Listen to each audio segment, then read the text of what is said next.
Hey guys, this is Mrs. Keith, and we're going to do notes today over segment lengths in a circle. And those segments are going to be made by intersecting chords and secants and tangents. So the first situation we're going to look at is intersecting chords or secants where they're inside the circle, so they're in the interior region. So you've got this first segment right here, and it's made up of parts A and B. I cannot get that to mark. Parts A and B. So you're going to multiply those two parts together, and then it's going to equal the parts of the other segment. So this is your other segment right here, and its parts are C and D. So basically what you're doing is you're multiplying the parts of each segment together. So part times part equals part times part.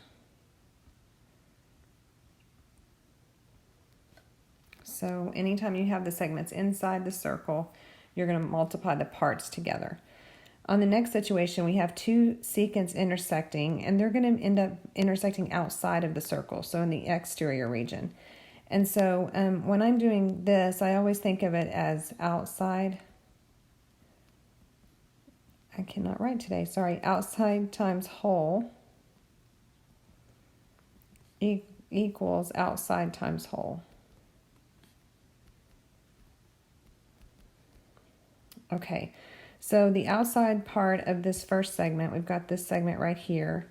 The outside part is A, and then the whole segment length would be this right here, which is A plus B. So that's where we got this first part of the equation, A times A plus B. We multiplied the outside times the whole length. Then you're going to multiply the other part, the other segment. So the other segment is right here, and its outside part is C. And then the whole length is right here. It's going to be C plus D. So again, we did the outside times the whole, and those should equal each other. Well, when you have the next situation, a secant and a tangent intersecting, you've got the secant, which is right here, and you're still going to do outside times whole. So B is the outside, and this is the whole length. So we're going to do B times B plus C, which is what we get right here in the equation. Well, when we do the tangent, this is the outside part of that tangent, but it's also the whole length. So you're doing outside times whole. Well, the outside part is A, and then the whole length is also A, and so we end up with A squared. So that's where they got this part of the equation. So if your segments end up outside of the circle, you're going to do outside times whole equals outside times whole. If the segments are on the inside of the circle, you're just going to do part times part equals part times part. All right, let's do some examples. Okay, on this example number 29, and my segments are inside the circle, so we're going to do part times part, and it's going to equal part times part because the segments are in the circle. So on this first segment right here, my two parts are 21 and 10.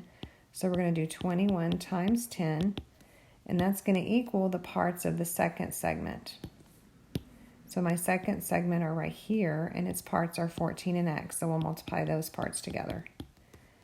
So 21 times 10 is 210, that equals 14x, and when you divide 210 by 14, you're going to get that x equals 15. And we have solved for x. Okay, on the next example, we have this segment right here, and its parts are 4 and x plus 2, so we're going to do part times part. And that's going to equal, on the second segment, this is our segment, and these are its parts. So it's going to equal 6 times x minus 1. And at this point, it's just an algebra equation. So 4x plus 8 equals 6x minus 6. And so when you solve this, you end up with 2x equals 14. So x equals 7. Okay, on the next example, we have two secants. So this first secant right here, we've got the outside part, and then we've got the whole length. The whole length is x plus 7. So we're going to do outside times whole equals outside times whole. I'll write that just so we can remember.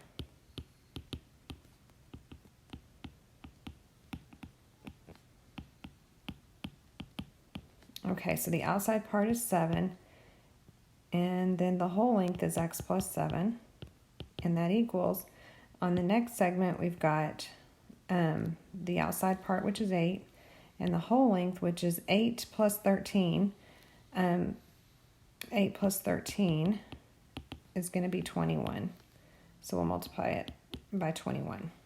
All right, working that out, we've got 7x plus 49 when I distribute that, and then 8 times 21 is 168. Subtract 49 from both sides, and I get 7x equals 119, and then divide by 7, and I'm going to get 17. So x equals 17 for that problem.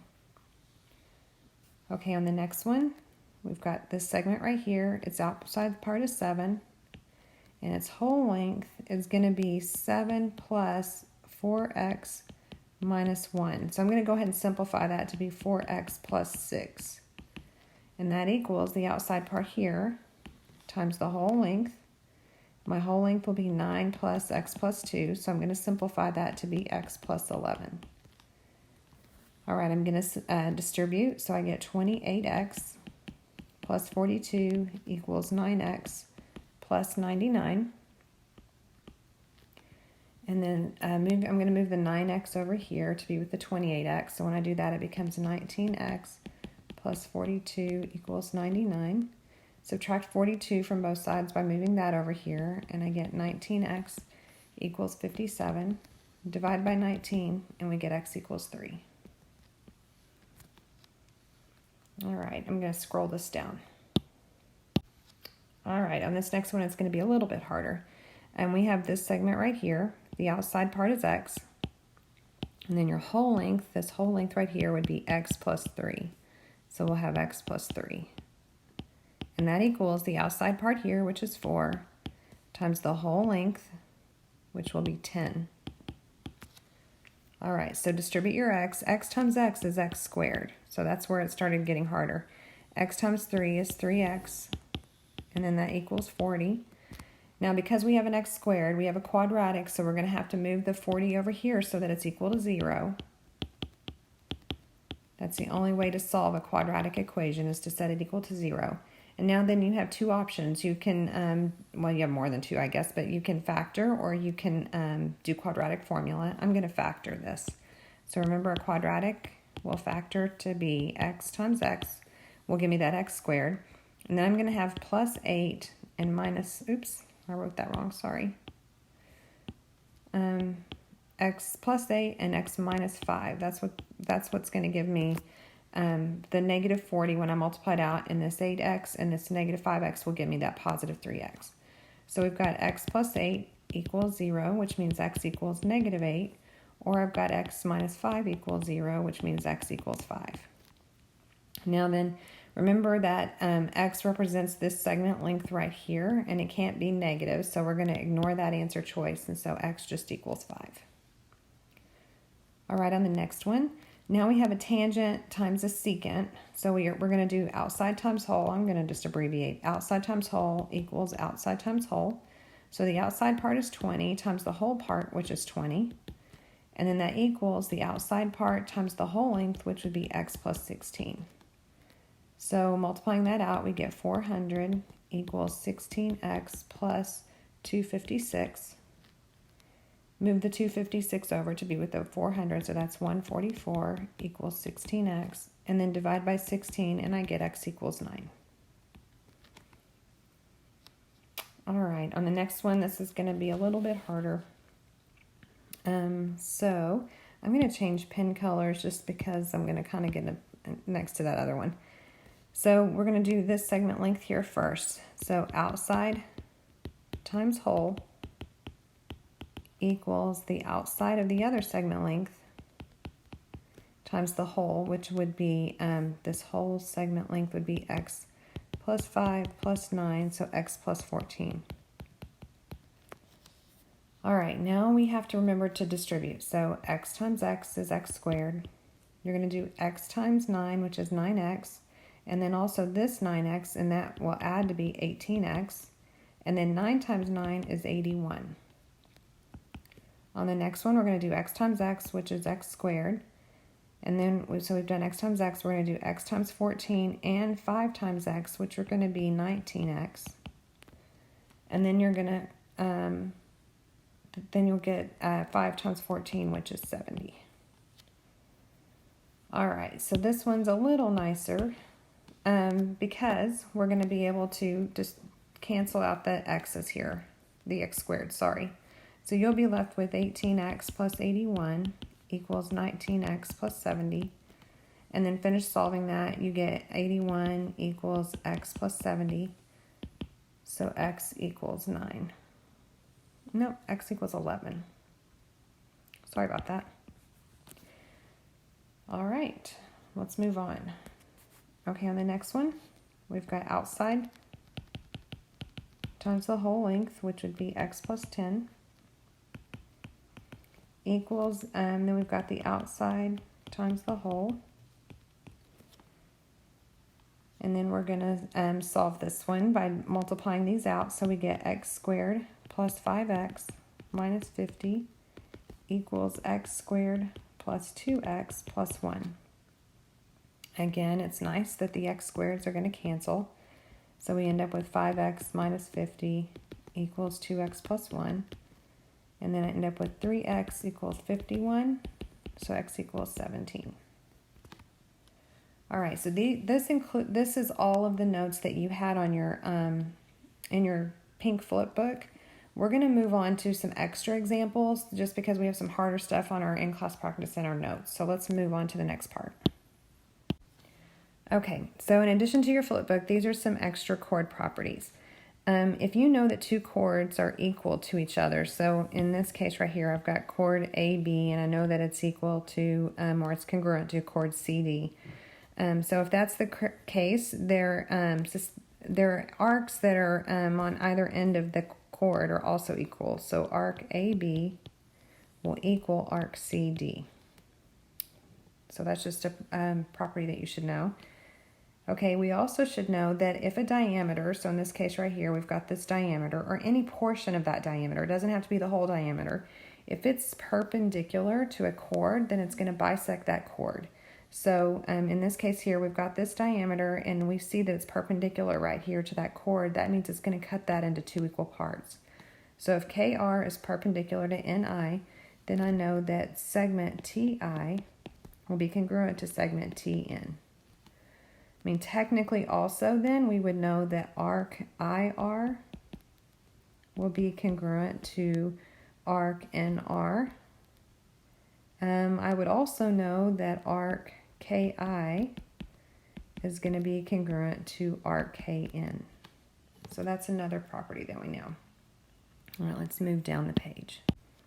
Okay, another property is if we have two chords of a circle are congruent. So in this case here, we know that this chord is congruent to this chord. We know they're congruent if and only if they are equidistant from the center. So when we're talking about equidistant, the distance has to be perpendicular, and it has to be the same to be equidistant. So I know that these two are congruent to each other, those distances to each chord. I also know that they're perpendicular. So that means then that the chords are equal to each other. So we've written here that I know OA must be perpendicular to FG and OB. And then I also know OB must be perpendicular to HJ. So that means that if OA is congruent to OB, then segment FG, which is one of the chords, is going to be congruent to segment HJ. And then, because we know that, we also know that arc FG is congruent to arc HJ. All right, let's use some of that. So in these examples below, we know M is the center of this circle. We're told that arc CDE, so this arc right here is 220, which makes this part 100 since this part over here is 120. So you should know that, the full, in a circle, they all add up to be 360. So I can do 360 minus 120 minus 100 minus that 70. And I know that I'll end up with this part right here is 70 for arc EF. So since these two are the same, that means these chords are also the same. So x equals 10. Okay, on the next one, this one's a little bit harder. We have M as the center of this circle. We're told that AB, that diameter is 20, which means that the radii are each 10. And they're asking us to find FD. They've given us that this length right here is 6. Now, if you see a problem like this, the easiest way to work it is to go ahead and draw yourself another radius. This is a radius right here because it's going from the center to a point on the circle. But what I've done here is created a right triangle, and so I can use the Pythagorean theorem. Now, all radii in a circle are equal. That means that this is still 10 right here. And now I can use the Pythagorean theorem. I can say 6 squared plus x squared equals 10 squared. So 36, that's supposed to be a plus x squared equals 100, which makes x squared equal to 64. So x equals 8. So this little part right here is 8. And remember, we said that if you've got any portion of a diameter, which this is right here, if you have any portion of a diameter drawn perpendicular to a chord, it cuts that chord into 2 equal parts. So this is also 8 right here. So now I know that the segment length FD equals 8 plus 8, or 16. All right, now it's also asking me to find the measure of angle EMF. So EMF is this angle right here. And I'm going to have to use trig to do that. So we've got a right triangle. I've got 8, which is, if I'm trying to find this angle right here, 8 is the opposite side. 6 is adjacent, so I can use tangent. So tangent of the angle, I'm just going to call it theta, equals opposite over adjacent. And remember, when you're trying to find an angle measure, you have to do inverse trig. So we're going to say tan -1 of that fraction. And so when you type that in your calculator, make sure you're in degree mode, and you're going to get 53.130 degrees. And so that's the measure of angle EMF. It's also the measure of arc EF, or no, we don't have a point right here, I'm sorry. Let's say we had a point like this would be G or something. I know arc, let me erase that. I know arc GF is also equal to 53.130. I also know that arc DF is equal to 53.130. And I know that angle DME is equal to 53.130, because those are central angles right here. All right, so those are your notes. Thanks, y'all.